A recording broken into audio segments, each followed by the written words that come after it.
En el programa La Noche hablan los protagonistas de la noticia. América Latina tiene muchos prospectos porque tiene muchos recursos para el crecimiento y tiene una población bastante educada. En entrevista exclusiva con el subdirector del programa La Noche, Jefferson Beltrán, el Premio Nobel de Economía 2010, Christopher Pizarrides, hace un profundo análisis de la crisis económica que enfrenta la Unión Europea. Yo veo una buena dirección para el próximo año, pero no estaremos fuera de la crisis todavía. El reconocido académico y experto en desempleo y mercado laboral explica las posibilidades y amenazas que genera la puesta en marcha del Tratado de Libre Comercio entre los Estados Unidos y Colombia. El Tratado de Libre Comercio no es una solución para el desempleo. Es algo que permite crecer más rápidamente y facilita la generación de empleo en el país. El Premio Nobel de Economía 2010 también hace un diagnóstico de la situación económica de América Latina y critica la política de nacionalizaciones de empresas privadas que han implementado los gobiernos de Bolivia, Venezuela y Argentina. No veo nada positivo en ese tipo de políticas por el mundo en el que vivimos. Vivimos en un mundo que se está abriendo todo el tiempo. Comienza la noche bajo la dirección de Claudia Gurizati.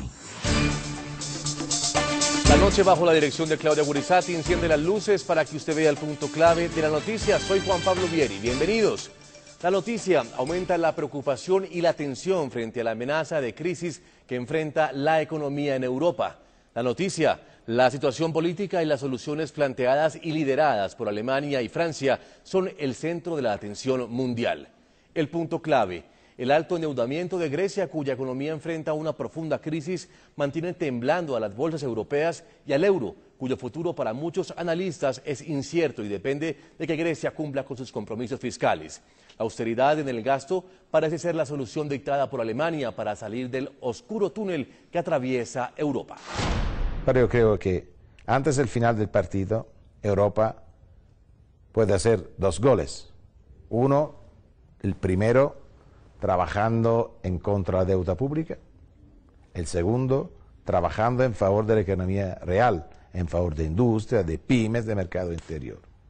Yo creo que antes del final de este partido, es en el final de este año, Europa puede ganar 2-1. Grecia, si sale de euro, no va a ser buena cosa, porque sin euro, para Grecia, la situación es muy mala. Necesita ahora que Grecia respeta lo que ha dicho, trabajar en contra de la deuda pública. La noticia: la inestable situación que sufre Europa contrasta con las positivas perspectivas económicas que presenta América Latina. Pese a la incertidumbre que enfrenta a diario el euro y la afectación que esta situación genera en las bolsas de todo el mundo, países como Brasil, Chile, Colombia y Perú continúan mostrando cifras de crecimiento económico muy positivas. Para hablar de este complejo pero a la vez inquietante panorama que enfrenta hoy la economía mundial, el subdirector del programa La Noche, Jefferson Beltrán, entrevistó al Premio Nobel de Economía 2010, Christopher Pizarrides. Este reconocido académico es una de las voces más respetadas mundialmente para hablar y analizar este importante tema. Christopher Pizarrides fue galardonado con el Premio Nobel de Economía en el año 2010. Nació en Chipre, Escocia, y vive en el Reino Unido desde 1974. Es doctor en Economía de London School of Economics. Su tesis fue relacionada con el comportamiento en los mercados. Desde muy joven ha sido admirado y elogiado por su entorno más cercano, amigos y familia. En el inicio de su ascenso profesional fue un destacado y reconocido profesor de economía en Londres, Inglaterra y en Los Ángeles, Estados Unidos. También se desempeñó como asesor del Servicio de Estudios Económicos del Banco Central de Chipre. Trabajó en el Instituto de Desarrollo Económico del Banco Mundial y en influyentes instituciones universitarias de los Estados Unidos y de Europa. Dentro de sus más valiosos trabajos y que han aportado a la economía internacional están estudios relacionados para crear más empleo en Europa. Christopher Pizarrides fue galardonado con el Premio Nobel de Economía en 2010 por sus importantes contribuciones a la macroeconomía y a la teoría de los mercados con fricciones de búsqueda. Actualmente es profesor de Economía en London School of Economics y es catedrático de Economía en Norman Sosnow. Ha trabajado en el Grupo Europeo de Empleo y ha sido consultor en materia de política de empleo y asesorías laborales permanentes para el Banco Mundial, la Comisión Europea y el Banco de Inglaterra. Pissarides ha sido vicepresidente de la Asociación Económica Europea, convirtiéndose en el presidente electo en el año 2010 y en presidente en el año 2011. Actualmente es miembro de la Academia Británica. Señor Pissarides, gracias por esa entrevista que usted le concede al programa La Noche de NTN 24. Muchas gracias, es un placer. Bueno, vamos a hablar de diversos temas. Quiero comenzar hablando con usted sobre lo que sucede en América Latina. En este momento, tal como está organizada políticamente con los estados, los gobiernos que están gobernando tanto de izquierda como de centro y centro derecha en el continente americano, ¿usted qué análisis hace de la economía de América Latina y de las perspectivas positivas y optimistas que diferentes analistas pues coinciden en interpretar de lo que está sucediendo en nuestro continente? Bueno, lo que está ocurriendo acá, desde el punto de vista optimista, es que no hay problemas políticos como ocurrían en otras épocas, y es una economía muy competitiva. Vemos algunas reformas que están ocurriendo en Colombia, en Brasil, son países que están avanzando, y Argentina también está tomando pasos positivos. El hecho de que ustedes estén firmando un TLC es algo muy positivo. América Latina tiene muchos prospectos porque tiene muchos recursos para el crecimiento y tiene una población bastante educada, especialmente en las grandes ciudades de los países de América Latina. Hay un alto nivel de educación, así que debería crecer muy rápido y debería alcanzar a Europa, por lo menos. Y se está moviendo en esa dirección. Pero se necesitan más reformas para una economía más flexible. En este momento, para un inversionista extranjero, un inversionista que suele invertir su dinero en diferentes lugares del mundo, ¿es más próspero invertir en América Latina o en Europa? Bueno, Europa en este momento tiene bastantes riesgos, aunque existen prospectos que hay que analizar, pero existen prospectos negativos. Si estamos pensando en cómo distribuir las agendas, yo pondría dinero en Europa, por supuesto. Yo tengo mis ahorros en Europa, por ejemplo.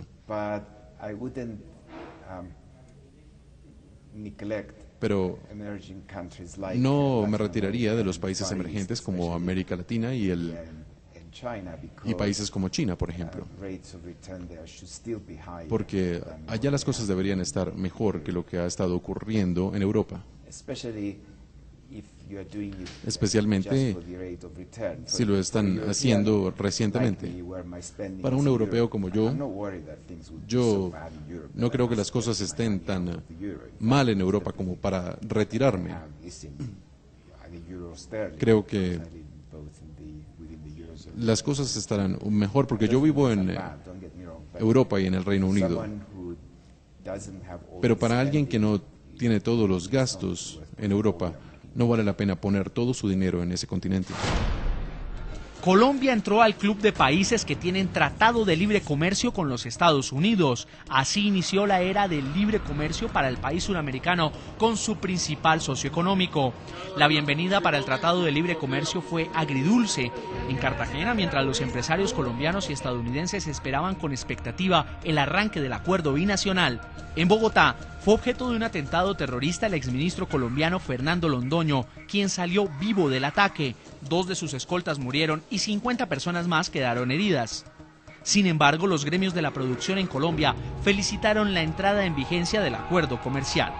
Es el día en que se pone a nuestra disposición el más importante instrumento de desarrollo que hayamos conocido en nuestra historia económica.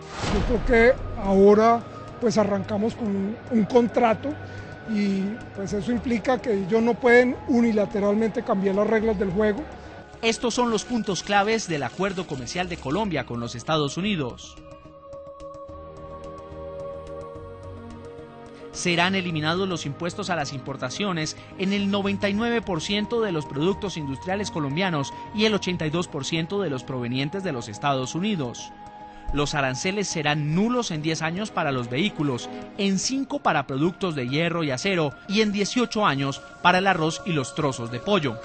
Es la primera vez que un pacto comercial de este tipo contempla el respeto por la biodiversidad y los conocimientos tradicionales de las comunidades indígenas colombianas.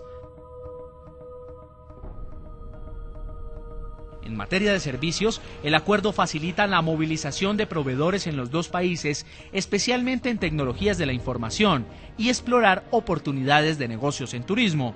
Los sectores que comenzaron a beneficiarse de inmediato con el TLC son el floricultor, el azucarero y de servicios como salud, arquitectura y tecnologías de la información. Por su parte, el sector cárnico, lácteo, arrocero y avícola tendrá que afrontar mayores desafíos para no perder competitividad y no quedar disminuidos por los subsidios que ofrece los Estados Unidos a esos sectores en su país y que hacen más barata su importación. Según las estimaciones del gobierno colombiano, el TLC aumentará las exportaciones en un 25% durante el primer año, generará unos 500.000 empleos e impulsará el crecimiento de la economía en un 1% adicional al crecimiento anual proyectado y habitual. Señor Christopher, hablaremos de Europa en la segunda parte de esta entrevista. En esta primera parte, comencemos a evaluar un poco lo que está aconteciendo en diferentes países de América Latina. Una de las noticias más importantes tiene que ver con la entrada en vigencia del Tratado de Libre Comercio entre los Estados Unidos y Colombia. Luego de 8 años de una ardua negociación, finalmente este Tratado de Libre Comercio entra en vigencia.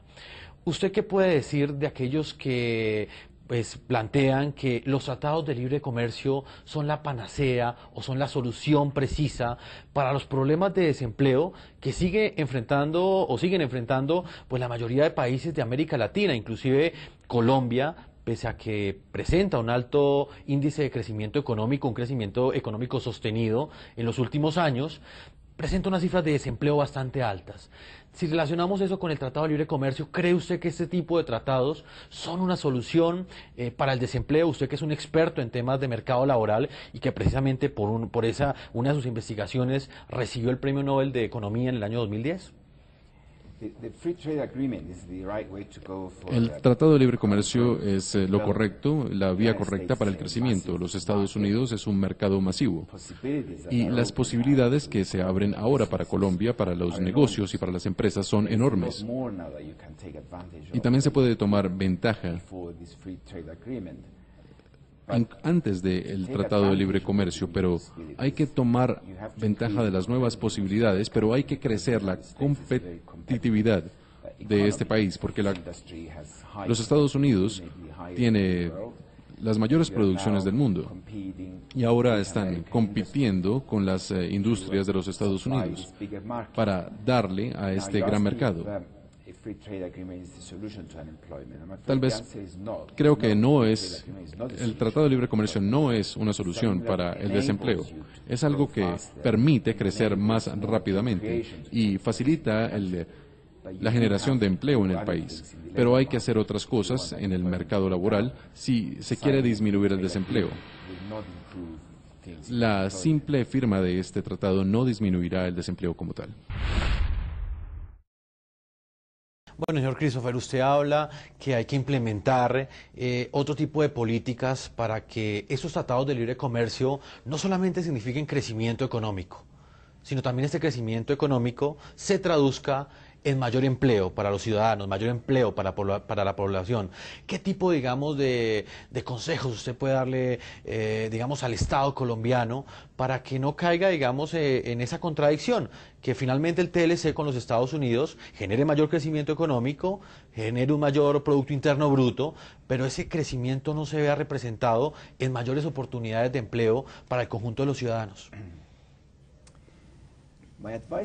Mi consejo es que deberían seguir de manera cercana a los Estados Unidos. Ustedes han firmado un tratado de libre comercio, pero hay que recordar que los Estados Unidos tienen mucha más historia de desarrollo económico y es mucho más grande y tiene mejores saberes. Y también es una economía más flexible, especialmente en el mercado laboral. Tiene uno de los mercados más flexibles a nivel mundial. A no ser que se muevan un poco, por lo menos en esa dirección, no serán capaces de crear los empleos en Colombia para producir los bienes que puedan ir hacia los Estados Unidos. Se necesitan reformas urgentes. Hay que aumentar la flexibilidad con la cual los empleadores contratan y despide a los trabajadores cuando ya no los necesita. Hay que tener cuidado con el nivel del salario mínimo. Ahora está un poco muy alto para llevar a los negocios al mercado formal. Hay que aumentar la formalidad del empleo. Hay que tener compañías que van a verse beneficiadas con este tratado de libre comercio. En este momento también hay demasiados impuestos en el mercado laboral. No debería haber tantos impuestos. Deberían moverlos y sacarlos y ponerlos en el presupuesto general del gobierno. Eso es lo que se hace en los Estados Unidos y las otras economías avanzadas de los países de Europa. Aún se necesita mucho trabajo.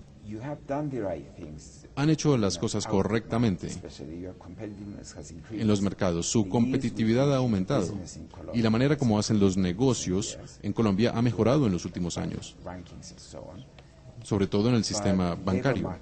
Pero el mercado laboral aún es demasiado rígido para poder aprovechar al máximo este tratado. Señor Christopher, ¿es usted, pues más que defensor, cree usted que los tratados de libre comercio son positivos para la economía mundial en este momento o no lo son? Creo que es masivamente positivo. Entre más tengamos mejor, ese es mi punto de vista. Y deberíamos estar preparados para ellos, deberíamos estar haciendo que nuestras economías sean más flexibles. Tenemos muchos ejemplos de éxito. En NAFTA, por ejemplo, entre México y los Estados Unidos ha sido algo muy exitoso. La Unión Europea también lo ha hecho entre algunas de las naciones y ha sido extremadamente exitoso.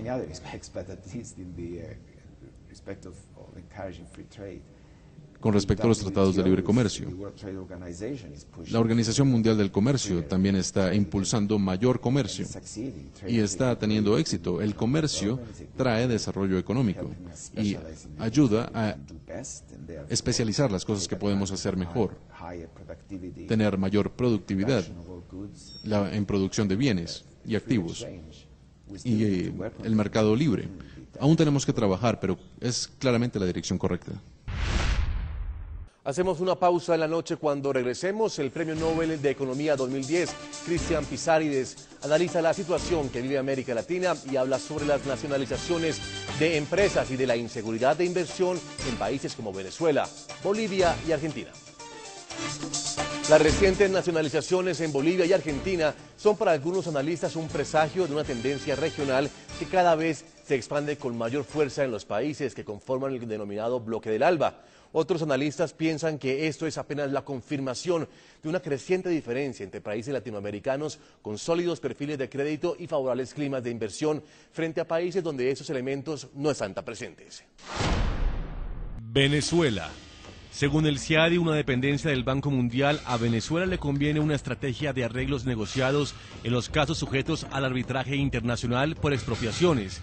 El Centro de Conciliación y Arbitraje de la Cámara Venezolana Americana de Industria y Comercio expone que de 47 firmas afiliadas a este centro de conciliación que han sido expropiadas, solo 10 recibieron el pago de compensaciones. El mismo centro indica que existen estudios de instituciones financieras que estiman que de perder los arbitrajes, Venezuela se vería en la obligación de pagar un monto que excedería el de las reservas internacionales, unos 32.000 millones de dólares. Ante esto, el gobierno venezolano advirtió que la Constitución establece que los contratos finalizados que generen demandas deben ser decididos por los tribunales nacionales, desechando la intervención de la jurisdicción internacional. Argentina. La presidenta de Argentina, Cristina Fernández, promulgó la ley que expropia el 51% de las acciones del grupo español Repsol en la petrolera YPF y en YPF Gas, tras el contundente respaldo del Congreso con 208 votos a favor, 32 en contra y 5 abstenciones. Para la directiva del Centro del Estudio sobre Liderazgo en América Latina, la expropiación es sin duda más que un fuerte dolor de cabeza para los directivos y empleados de Repsol. Es un acto que terminará en distintos fueros como el Tribunal de Tasación de Argentina, que determinará el precio a pagar, y el Banco Mundial, ante el cual Repsol demandará a Argentina. Bolivia. En Bolivia, el gobierno de Evo Morales decidió en el 2010 expropiar las empresas generadoras de electricidad.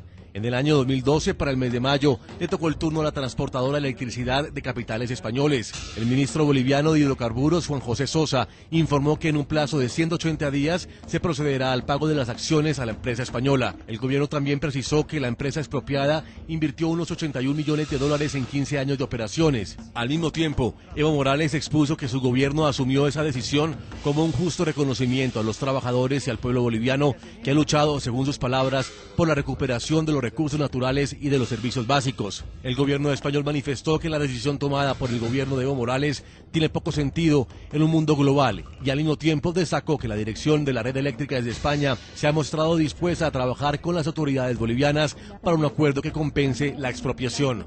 Ante este panorama, en países latinoamericanos, la agencia de clasificación crediticia Moody's no descarta nuevas expropiaciones. En general, no vemos a las recientes nacionalizaciones en Bolivia y Argentina como un presagio de una tendencia regional, sino como la confirmación de una creciente diferenciación entre los soberanos latinoamericanos con sólidos perfiles de crédito y favorables climas de inversión y otros donde estos elementos no están presentes.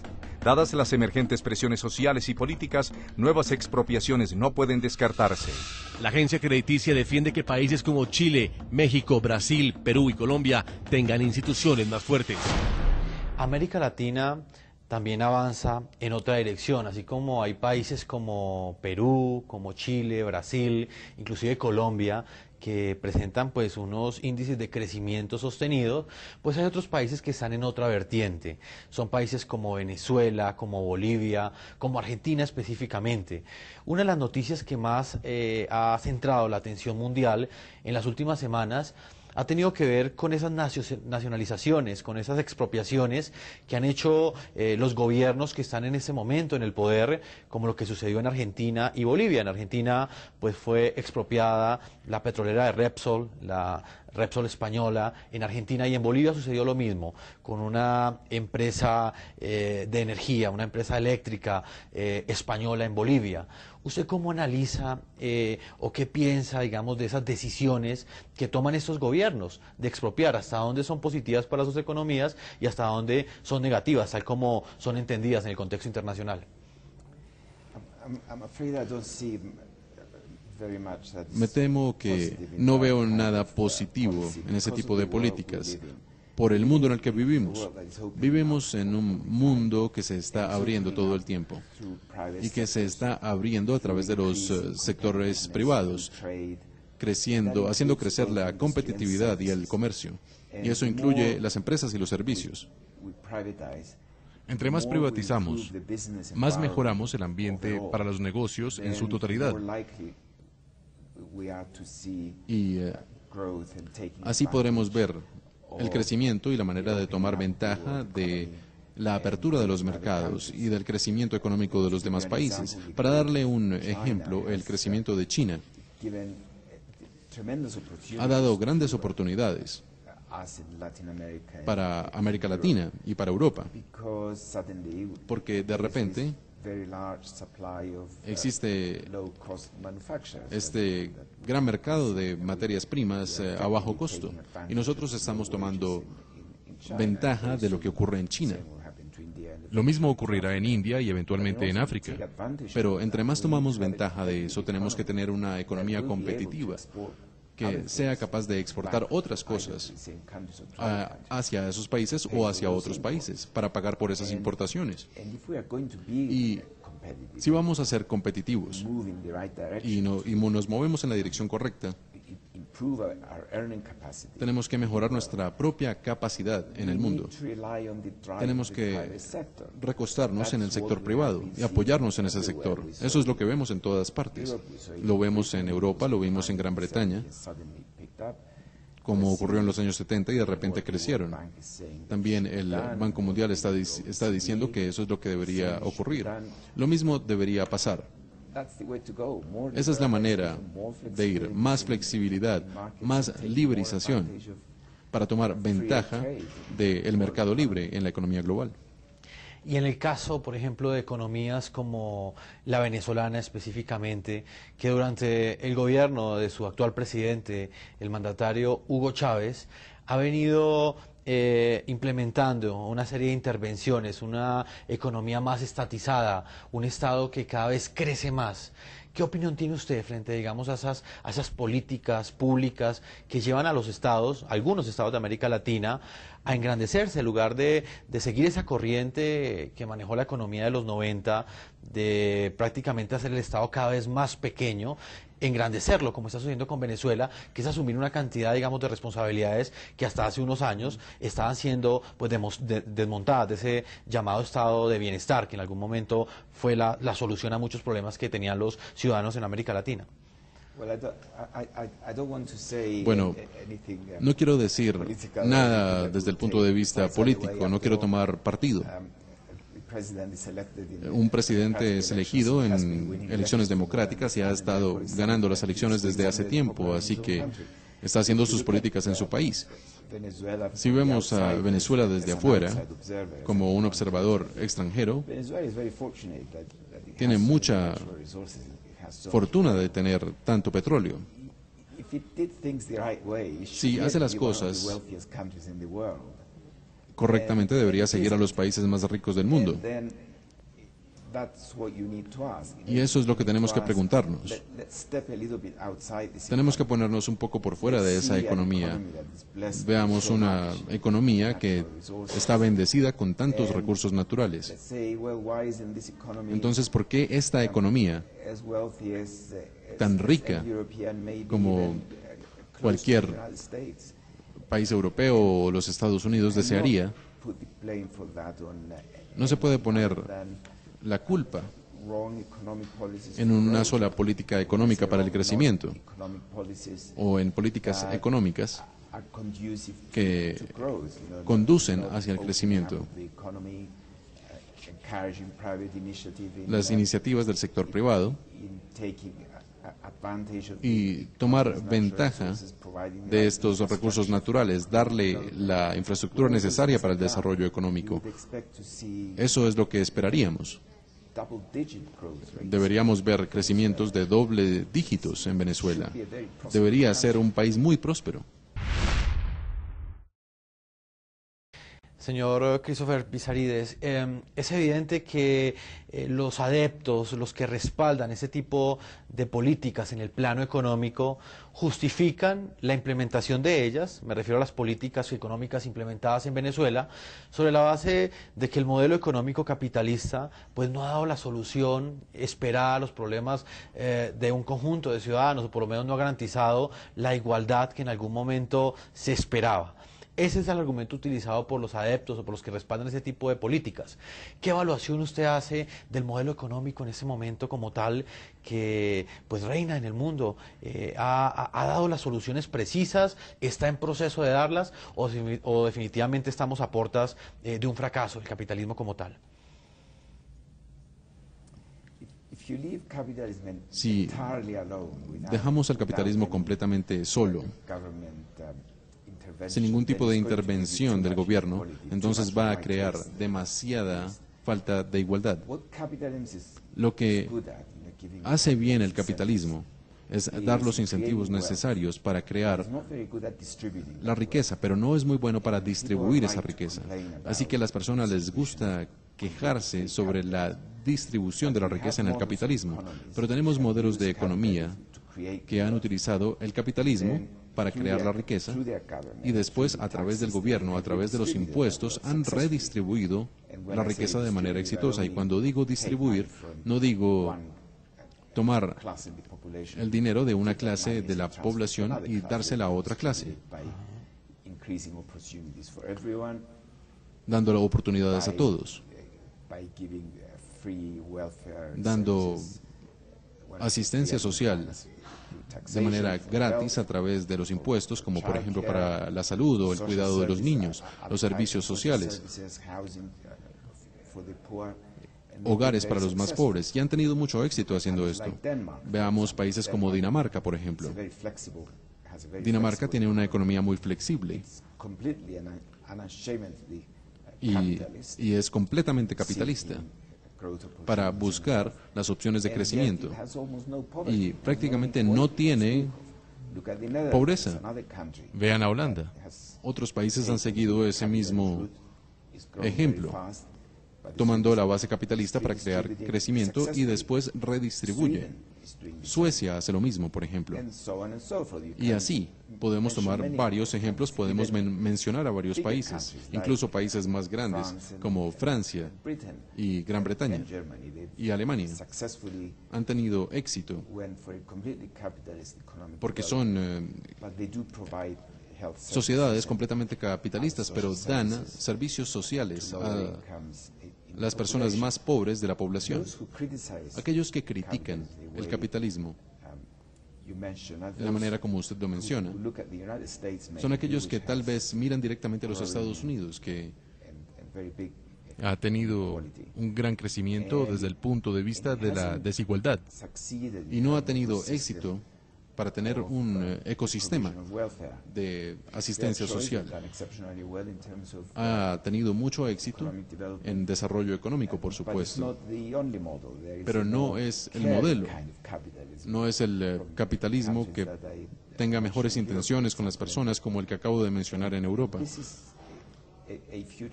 Y este es el futuro de Latinoamérica, teniendo en cuenta su pasado cultural. Ustedes son mucho más cercanos a la manera de pensar de los europeos, o por lo menos esa es la impresión que yo tengo. Señor Christopher, frente al tema de la corrupción, o al flagelo de la corrupción, el delito de la corrupción, que es el cáncer que está corroyendo no solamente muchos gobiernos en América Latina, sino también Europa. De hecho, hace parte de las causas de la crisis económica que en ese momento está enfrentando el viejo continente.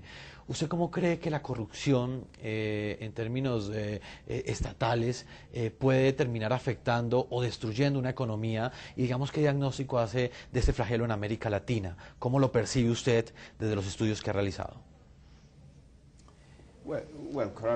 Bueno, con la corrupción tenemos que decir que tiene que parar, pero la pregunta es cómo pararla. Lo que ocurre con la corrupción es que da incentivos. Las personas reciben incentivos para seguir la corrupción cuando hay demasiadas regulaciones en los mercados. Cuando existe cada vez más reglas antes de poder hacer cualquier cosa en la economía, entonces uno empieza a pensar en la manera de evitar esas reglas y cómo puedo hacer esto de una manera distinta. Para reducir la corrupción, hay que reducir la cantidad de regulación que existe en los mercados. Para empezar, y una vez que eso es reducido, se puede atacar a la corrupción como un crimen. Ya no se necesita, ya no te daría el tipo de premios que esperarías si pasas por encima de las regulaciones, y estarías en una mejor posición para detenerla. Pero el primer paso tendrá que ser no crear el ambiente para las regulaciones excesivas que dan pie a la corrupción. Pausa en la noche. Cuando regresemos, el mundo observa con expectativa el desarrollo de la crisis del euro, tema que concentra toda la atención de los mandatarios europeos. Con esta información, ya lo vemos. El mundo observa con preocupación y expectativa el desarrollo de la crisis del euro, tema que concentra toda la atención de los mandatarios europeos. Por una parte, Grecia sigue siendo el foco de las miradas en momentos en que están convocados a las urnas los ciudadanos para volver a votar por el Parlamento y así pueda darse la conformación de un gobierno que decida entrar en la austeridad como salida al desastre. Por otra parte, la relación entre Francia y Alemania como líderes de un acuerdo basado en la disciplina fiscal tiene ahora un punto de quiebre con la llegada del presidente François Hollande. En juego está el compromiso europeo de mantener la unión, uno de sus logros históricos después de la Segunda Guerra Mundial. La crisis del euro es explicada así, en las palabras de Paul Krugman, Premio Nobel de Economía. Cuando uno preguntaba cómo manejaría Europa las situaciones en las que algunas economías funcionasen bien, al tiempo que otras se hundían, como sucede en la actualidad con Alemania y España, la respuesta oficial, más o menos, era que todos los países de la zona euro seguirían políticas fiables, de modo que no se producirían tales choques asimétricos. Pero lo que ha ocurrido en realidad ha sido el mayor de todos los choques asimétricos, y se debió a la propia creación del euro. El premio Nobel explica que esa situación hizo más barato el crédito, solicitado en su mayoría a los bancos alemanes, y sus deudores fueron países como Grecia, Italia, España, Irlanda y Portugal. Cuando inició la crisis financiera en los Estados Unidos, esto desencadenó la debacle en la zona euro, debido a la falta de liquidez para pagar la deuda ante el bajo recaudo de impuestos. La cadena se quebró en Grecia. Atenas reconoció tener el mayor déficit fiscal de la historia moderna y este hecho hizo que la Unión Europea le exigiera un riguroso plan de austeridad al país helénico. Francia y Alemania, quienes representan las economías más sólidas de la eurozona, acordaron una serie de medidas basadas en la austeridad. Queremos una regla de oro que armonice a nivel europeo, de que todos los presupuestos de los 17, todos tengan un elemento constitucional. Estamos decididos a hacer todo lo necesario para mantener la estabilidad del euro como moneda única de la región y sobre todo para hacer una gran contribución a la unidad europea. Otra ala europea piensa que la solución a la crisis es mayor inversión y crecimiento económico, lo que representaría mayor endeudamiento. Ha sido el planteamiento de los partidos socialistas tanto en Francia como en Grecia. De ahí que la llegada del nuevo presidente francés, François Hollande, haya puesto a temblar los cimientos del acuerdo Mercosur. Grecia ha asumido compromisos que deben ser cumplidos. Europa está dispuesta a tomar medidas para que el país heleno vuelva a la senda del crecimiento. Una vez más, la expectativa está concentrada en Grecia, ahora cuando sus ciudadanos volverán a las urnas para elegir un nuevo parlamento, tras la división ocasionada tras los comicios del pasado 6 de mayo. Ante la situación política, el Fondo Monetario Internacional decidió suspender los préstamos a Atenas hasta cuando pase el clima electoral y el mundo sepa si Grecia, desde el escenario político, toma el camino de la austeridad o el del crecimiento. España, por su parte, entrará al reducido club franco-alemán. El presidente Mariano Rajoy mantendrá un encuentro con Angela Merkel y François Hollande por separado, para así mostrarse como un actor de primer nivel frente a la crisis. Que estamos a favor de que haya un mecanismo de rescate, cuanto mayor mejor, y que actúe como elemento disuasorio frente a algunas cosas que estamos viendo en los últimos tiempos. Vamos a hablar de un tema que pues de alguna forma también genera mucho impacto en América Latina y tiene que ver con esa crisis económica que está enfrentando la Unión Europea como tal. Para nuestros televidentes que de pronto no son tan versados en temas económicos, ¿cómo explicarles la amenaza que en este momento representa una economía como la de Grecia para el bloque de las naciones europeas, para la Unión Europea? ¿Hasta dónde el euro como moneda de la Unión Europea está en peligro en este momento? El problema con Grecia es que tiene que implementar muchas reformas y al mismo tiempo que está haciendo estas reformas tiene que pasar por un programa de austeridad fiscal muy severo, lo que significa que tienen que aumentar los impuestos y tienen que cortarle el gasto público, porque tiene un gran déficit durante mucho tiempo y han gastado mucho más de lo que tenía y estaba haciendo préstamos a las espaldas del euro. Y cuando se descubrió lo que estaba ocurriendo ya era demasiado tarde para hacer algo al respecto. Y hubo el problema del default en algunas partes de la deuda. Y se necesitaban cambios para la manera como la economía avanzaba. Y eso ha estado ocurriendo durante los últimos 4 años. Así que las personas ya han tenido suficiente, porque no ven ningún tipo de crecimiento llegar y al contrario, sienten que van hacia abajo en la economía. Y lo que ocurrió en la elección de hace un par de semanas es que la mayoría de las personas simplemente votó contra todo, básicamente, contra todos los acuerdos, contra todas las discusiones. Pero si al mismo tiempo les preguntas, ¿les gustaría que Grecia saliera de Europa? Prácticamente todos dirán que no. Así que es una contradicción que existe en el comportamiento de la población. ¿Cuál es el peligro para Europa? El peligro no es ahora tanto si Grecia llega al default o no, a la falta de pago, porque la economía griega es bastante pequeña en el contexto europeo. El problema ahora, como yo lo veo por lo menos, es que si Grecia incumple y no cumple con sus obligaciones con el Banco Central Europeo, entonces tendrá que salir del euro.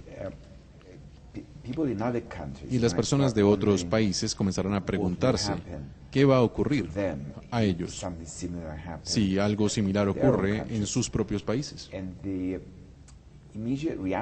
Y la reacción inicial que podría tener es que tal vez para tener seguridad es sacar el dinero de sus propios países e invertirlos en países donde el euro tenga seguridad o donde sea apreciado, como por ejemplo en Alemania.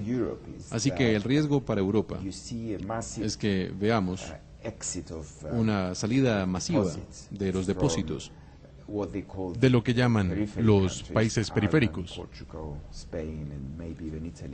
como Portugal, España, Italia, y pueden irse hacia países como Luxemburgo o Alemania, donde existen grandes sistemas financieros, y eso va a crear grandes problemas para el sistema bancario europeo. Señor Christopher, ¿cómo entender que un país como Grecia, que no tiene tanto impacto económico, no solamente en Europa, sino en el resto del mundo, cómo entender que un país como este tenga prácticamente en jaque a la Unión Europea, y no solamente a la Unión Europea, sino la economía mundial? Porque hace parte de esa Unión Europea. Y cuando firmaron los acuerdos para poner la moneda común y adherir a los países más pequeños, se dijo que tendrían que haber observaciones, y Grecia no tomó las observaciones necesarias. Y el problema ahora es que la gente se pregunta si Grecia es una excepción o si otros países también han incumplido esas reglas. Por eso ese pequeño país está causando tantos problemas, porque genera incertidumbre y está afectando directamente. Está afectando de manera indirecta a los inversionistas. Si supiéramos o si tuviéramos la certeza de que este problema es solamente un problema griego y que ningún otro país de Europa sufre de un problema similar, entonces no estaríamos hablando de Grecia, estaríamos diciendo buena suerte, resuelvan sus problemas y después apliquen de nuevo. Sí, de alguna forma, como usted bien lo ha explicado, los problemas políticos o la falta de un consenso político en Grecia, pues también ha impedido que exista una política clara frente a la actuación que va a tener este Estado para salir de esa crisis económica que está afectando a toda Europa. Pero hay otro país que también juega un papel muy importante en términos políticos en este momento, y es Francia. Hoy Francia, el presidente François Hollande, pues prácticamente ha asumido su cargo como presidente de Francia. Él ha propuesto o ha hablado de renegociar ese pacto fiscal, un pacto fiscal que está basado en la austeridad como solución para esa crisis económica que enfrenta Europa y que ha sido respaldada por Alemania, que es la economía más fuerte de Europa. ¿Usted cree que la solución está en mayores créditos para los estados o en una mayor austeridad como lo defiende Alemania? Bueno, el pacto de austeridad como lo tienen ahora, que fueron logrados después de mucha negociación y después de varios meses, fue acordado por todos los países. Francia, obviamente, fue uno de los líderes. Es uno de los dos grandes países o de las fuerzas principales que movían este acuerdo. Ahora un nuevo presidente llega a Francia y dice que no le gusta lo que hacía su predecesor y que deberían renegociar. Si ahora regresamos y comenzamos a renegociar, entonces estamos abriendo otro tipo de problema que sería muy difícil de cerrar después. Y ese problema es que cada vez que un país tenga elecciones, por la frustración que siente el pueblo con respecto al paquete de austeridad, entonces tendríamos que renegociar, ya sea todo el acuerdo, si un país es grande como Francia, o acuerdos particulares, si el país es pequeño como Grecia. Y yo creo que esta es la política equivocada. Una vez que ya han acordado un paquete o un programa, hay que darle la oportunidad para ver si funciona. No podemos estar tan equivocados pensando que todos los gobiernos se equivocaron cuando firmaron estos acuerdos, simplemente por el voto de 2 o 3% del electorado francés, que esa es prácticamente la diferencia para el cambio de presidencia en Francia. Y entonces, solo por eso, toda Europa tiene que comenzar a renegociar y eso crea incertidumbre. Europa está tratando de funcionar como una economía conjunta. Pero en realidad Europa es una colección de países y los países tienen que respetar los acuerdos que se hicieron, por lo menos para darle suficiente tiempo para ver si funcionan. Ahora, yo no soy un gran fan de la austeridad o nada. Lo que yo estoy diciendo es que se logró un acuerdo y no se le ha dado suficiente tiempo para funcionar y dar resultados. Denle más tiempo. Y si no tiene los resultados, dentro de un año, por ejemplo, entonces sí, renegocien.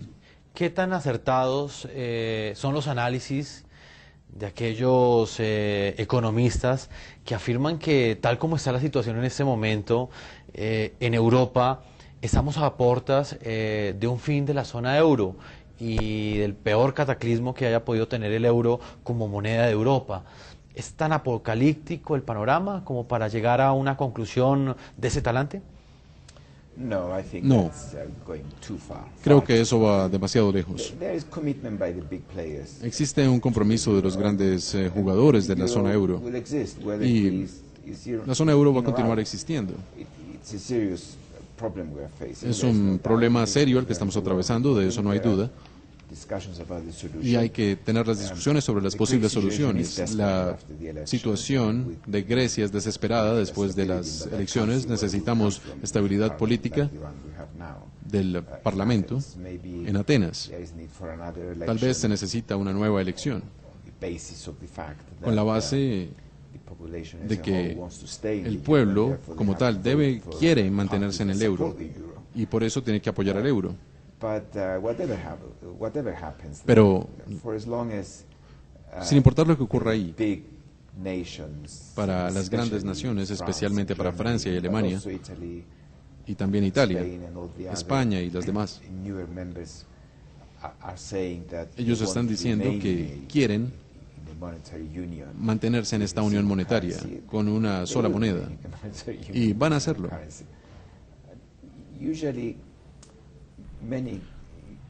Muchas economías, sobre todo algunas que cuentan con los bancos privados, que quieren llamar la atención, dicen que todo es un desastre cuando las cosas no están tan bien, y todo es maravillas y estrellas en el cielo cuando las cosas están bien.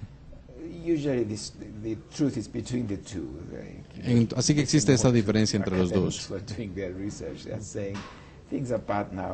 Hay algunos que dicen las cosas están mal ahora, pero son problemas de otros países. Y cuando las cosas están bien, tampoco significa que el euro sea la mejor moneda del mundo que tomará el poder sobre el dólar. Es una de las grandes monedas del mundo y esa es simplemente la manera como lo veo. Bueno, pero si no es el análisis, señor Christopher, Premio Nobel de Economía año 2010, entonces, ¿cuándo cree usted que Europa va a salir de este oscuro túnel por el que está transitando en ese momento en términos económicos? Bueno, llegan las noticias tan rápido y nos toman por sorpresa cuando llegan con respecto a lo que sigue. Así que tenemos que esperar y responder a todo lo que veamos. Ahora, es claro que no vamos a ver una solución total a los problemas en los próximos 12 meses, porque el camino que hemos estado tomando en el pasado reciente, pero sí veo cuestiones positivas, sobre todo con respecto a la fuerza de la economía alemana. Algunas reformas han sido tomadas en otros países, pero aún se necesita más. Pero existen programas de reformas en Italia, en España, que deberían comenzar a dar resultados positivos. Así que yo veo una buena dirección para el próximo año, pero no estaremos fuera de la crisis todavía. Tengo mejores prospectos para dentro de 2 años, pero esto es simplemente mi pensamiento educado. No sé exactamente qué es lo que va a ocurrir. Hemos hablado de Grecia, hemos hablado de Francia, Alemania. Finalmente hablemos de un cuarto actor, un cuarto protagonista de la política internacional europea y que también se ha visto en gran medida afectado por esa crisis económica, que es España. España, en cabeza del mandatario Mariano Rajoy, ha comenzado a implementar unas políticas económicas de austeridad. Una línea que va en consonancia o en coincidencia con lo que ha impulsado Alemania.